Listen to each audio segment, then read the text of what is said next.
You ask Tiger to solve. This deals with linear equations with one unknown. The final result is y equals 2. Let's solve it step by step.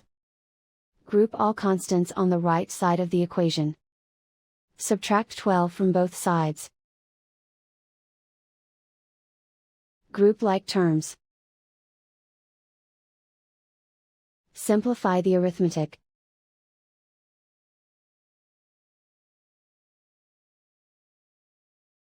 Isolate the y. Divide both sides by -7. Cancel out the negatives. Simplify the fraction.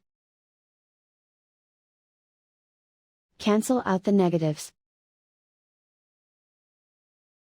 Find the greatest common factor of the numerator and denominator. Factor out and cancel the greatest common factor.